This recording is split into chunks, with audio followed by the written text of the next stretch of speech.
Hello students, welcome in phase rule class. Today we will discuss phase diagram of sulfur. Sulfur निकाय. Myself Dr. कल्पना Khandelwal. Students, हमने इससे पहले वाले में आपको वन कंपोनेंट सिस्टम में वाटर सिस्टम समझाया था. अब हम वन कंपोनेंट सिस्टम ही सल्फर सिस्टम ले रहे हैं. सल्फर निकाय यह एक घटक निकाय है जिसमें एक से अधिक ठोस अवस्थाएं हैं. सल्फर की निम्नलिखित 4 अवस्थाएं होती हैं. स्टूडेंट्स, मैं पहले आपको बता दूं, ये बहुत इम्पॉर्टेंट टॉपिक है. एग्ज़ाम में आता है, पूरा एज इट इज़ आपको लिखना होता है और बहुत स्कोरिंग टॉपिक है. पहला rhombic sulphur, monoclinic sulphur, liquid sulphur, vapour sulphur.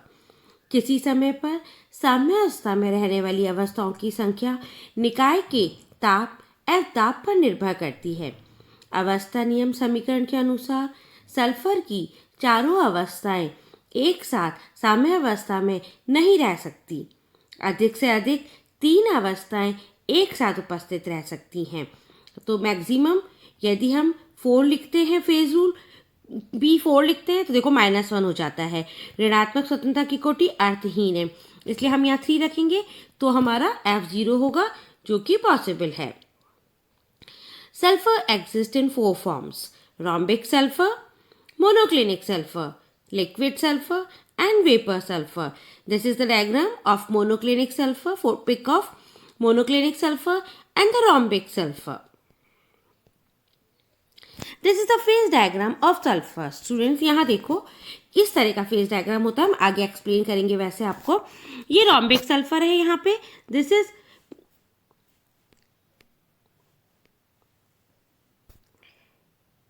ये रोम्बिक सल्फर, ये मोनोक्लिनिक सल्फर, ये लिक्विड सल्फर, ये वेपर फेज ऑफ सल्फर. ये हमारा फेज डायग्राम है. इसे हमें अच्छे से समझना है. अब हमने इससे पहले आपको बताया था कि हमें कर्व्स, ट्रिपल पॉइंट और एरिया के बारे में पढ़ना होता है. तो सबसे पहले हम कर्व डिस्कस कर रहे हैं कि कर्व्स कौन कौन सी कर्व्स हैं इसमें. सबसे पहले देखो, इसमें हमें 6 कर्व के बारे में पढ़ना है. Curve A B. Curve A B हमारा ये वाला ए बी कर्व है. इसका नाम है, यहाँ पे अभी हमने देखा, ये रोम्बिक सल्फर है. This is rhombic sulphur, this is monoclinic sulphur, this is liquid, this is vapour phase. अब सबसे पहले ए बी कर्व को हम नाम देते हैं. ए बी कर्व देखो, रोम्बिक सल्फर वेपर में कन्वर्ट हो रहा है. तो प्रोसेस क्या हो रहा है? सब्लिमेशन. हम इसे नाम देंगे sublimation curve of rhombic sulphur.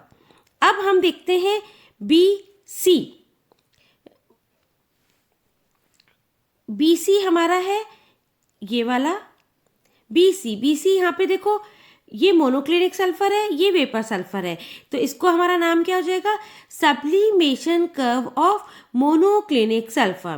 क्योंकि ये सॉलिड फेज है, ये वेपर फेज है, तो ये हो गया sublimation curve of monoclinic sulphur. Now C D. C D कौन सा है? ये वाला सी डी है. यहाँ पे देखो, ये लिक्विड है, ये वेपर फेज है. तो ये क्या हो गया? Vapour pressure curve of liquid sulphur. हमें नाम रखना, ध्यान रखना इस तरह से है, vapour pressure curve of liquid sulphur.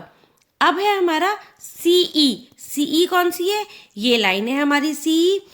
इसको देखो, ये सॉलिड है, ये लिक्विड में हो रहा है, तो इसे हम कहते हैं melting point curve of monoclinic sulphur और fusion curve of monoclinic sulphur. ये लाइन हमारी कहलाएगी fusion curve of monoclinic sulphur. अब हमारा है बीई. बीई कौन सी लाइन है? ये वाली बीई लाइन है. बीई का काम हमारा, यहाँ देखो, ये रोम्बिक सल्फर है, ये मोनोक्लिनिक सल्फर है. तो क्या हो रहा है? यहाँ हमारा ट्रांजिशन हो रहा है रोम्बिक सल्फर से मोनोक्लिनिक सल्फर. तो इसे हम कहेंगे transition curve of solid sulphur, क्योंकि यहाँ ट्रांजिशन हो रहा है, इसलिए हम इस कर्व को कहेंगे transition curve of solid sulphur. अब Eg, ये वाली लाइन है हमारी। यहाँ पे देखो रोम्बिक सल्फर कन्वर्ट हो रहा है लिक्विड सल्फर में, इसलिए हम इसे कहेंगे fusion curve of rhombic sulphur. Fusion curve of rhombic sulphur. Students, हमें इसे ध्यान से समझना है जिससे हमें नाम याद रखना इजी हो जाए। अब देखो यहाँ पे एनी कर्व फेज रूल क्या होगा, हर लाइन पे हमारे कितने फेज आ रहे हैं, 2 फेज आ रहे हैं। इस लाइन पे देखो 1 फेज 2 फेज, इस लाइन पे देखो 1 2, इस पे 1 2, इस लाइन पे 1 2, इस पे 1 2, मतलब हर लाइन पे हमारे मैक्सिमम 2 फेज आ रहे हैं, इसलिए हमारा एफ क्या हो जाएगा 1, दैट इज यूनिवेरेंट। सारे कर्व हमारे यूनिवेरेंट हैं।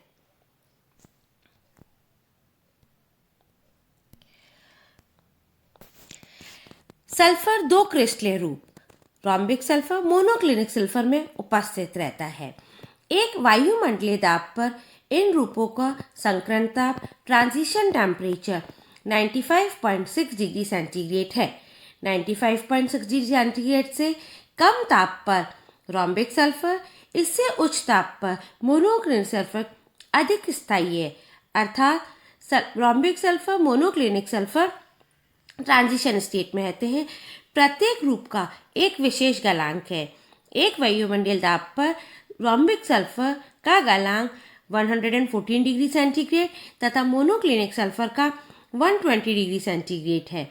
द्रव सल्फर 444.5 डिग्री सेंटीग्रेड पर उबलता है। सल्फर निकाय के अवस्था आरेख को चित्र में दर्शाया गया है। इस आरेख के निम्नलिखित भाग हैं। स्टूडेंट्स, अभी मैंने आपको 6 स्थायी वक्र के बारे में बता दिया है, 6 कर्व्स के बारे में बताया है। इसमें मित्र स्थायी वक्र है 3, तिक बिंदु है, ट्रिपल पॉइंट है, 3 ट्रिपल पॉइंट है इसमें, और एरिया है जो हम अभी डिटेल में स्टडी करेंगे। ये हमारा सल्फर डायग्राम है जो अभी मैंने आपको हिंदी में बताया था। यहाँ देखो ये हमारा मेल्टिंग पॉइंट रोम्बिक सल्फर का, ये इस तीनों का हमारा पॉइंट्स हमने बता दिए यहाँ पे। अब हम तीनों सब लाइंस को डिटेल में पढ़ लेते हैं। वक्र एओ, वक्र एओ कौन सा है हमारा, ये वाला है हमारा वक्र एओ। इसे विषलंबाक्ष सल्फर का उत्तरपवादन वक्र या वाष्पदाब भी कहते हैं, सब्लिमेशन कर्व कहते हैं। यह वक्र विभिन्न तापमानों पर एसआर के वाष्पदाबों को प्रदर्शित करता है। इस वक्र पर 2 अवस्थाएं रोम्बिक सल्फर और वेपर सल्फर साम्य अवस्था में है। वक्र पर किसी बिंदु को निश्चित करने के लिए तापमान तथा दाब में से केवल एक परिवर्तित को निर्धारित करना होता है। अत्र वक्र एओ पर स्वतंत्रता की कोटि 1 है। अवस्था नियम समीकरण भी इसी से निष्कर्ष निकालता है। वक्र ओबी, वक्र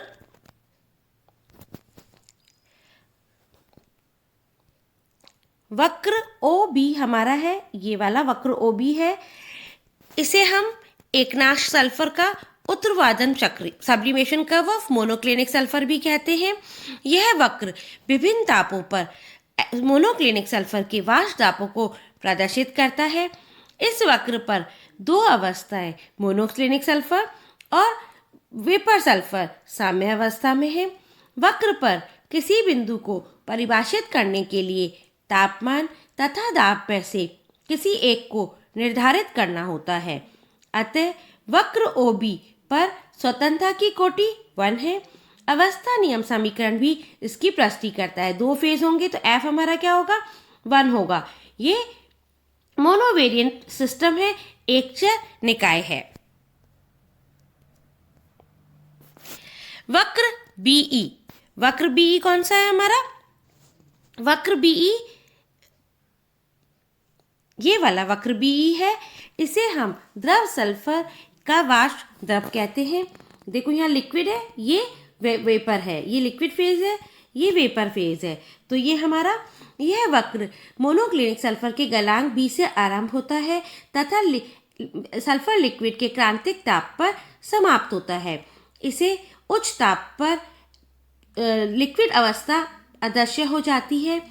यह वक्र विभिन्न तापमानों पर लिक्विड सल्फर वाष्प दाबों को प्रदर्शित करता है। इस वक्र पर किसी बिंदु को परिभाषित करने के लिए ताप तथा दाब में से किसी एक को स्थिर करना पड़ता है। अतः इस निकाय की स्वतंत्रता की कोटि 1 है। अवस्था नियम समीकरण से यह निष्कर्ष निकलता है। वापस देखेंगे, हम 2 फेज रखेंगे, एफ हमारा आ जाएगा 1। अब वक्र ओ सी कौन सा हो गया हमारा? ये वाला वक्र ओ सी है। इस वक्र को सल्फर का समकरण ताप कहते हैं। ये रोम्बिक सल्फर, ये मोनोक्लिनिक सल्फर है। यहाँ पे रोम्बिक सल्फर, मोनोक्लिनिक सल्फर साम्यावस्था में रहते हैं। यह वक्र एसएम के संकरण ताप पर दाब के प्रभाव को प्रदर्शित करता है। चूंकि वक्र ओसी दाब अंश से दूर की ओर झुका है, अतः स्पष्ट है कि दाब वृद्धि से संकरण ताप में वृद्धि होती है। देखो, जैसे जैसे प्रेशर बढ़ रहा है, ये हमारा इसका स्लोप इस तरफ जा रहा है। वक्र सी पर समाप्त हो जाता है। इससे उच्च ताप पर मोनोक्लिनिक अवस्था अदृश्य हो जाती है। इस वक्र पर निकाय की स्वतंत्रता की कोटि 1 है, जैसा कि अवस्था नियम समीकरण में 2 फेज है। एफ हमारा 1 हो जाएगा। यह एकचर निकाय है। वक्र बीसी हमारा कौन सा है? देखो, ये पॉइंट है हमारा बी, ये है बी सी, ये वाला हमारा बी सी है। इस वक्र को मोनोक्लिनिक सल्फर का गलन वक्र भी कहते हैं। ये मोनोक्लिनिक हो गया, ये लिक्विड हो गया हमारा।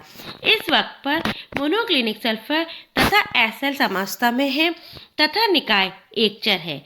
यह वक्र एसएम के गलांक पर दाब के प्रभाव को प्रदर्शित करता है।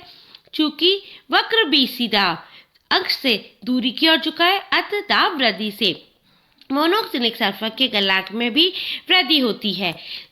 अतः यह वक्र बिंदु सी पर समाप्त हो जाता है। इसे उच्च ताप पर मोनोक्लिनिक सल्फर, यहाँ देखो, ये है, यहाँ पे मोनोक्लिनिक सल्फर हमारी केवल इस एरिया में है, और ये इस पॉइंट पे बाद हमारी क्या है? रोम्बिक सल्फर है। रोम्बिक सल्फर लिक्विड में कन्वर्ट हो रही है।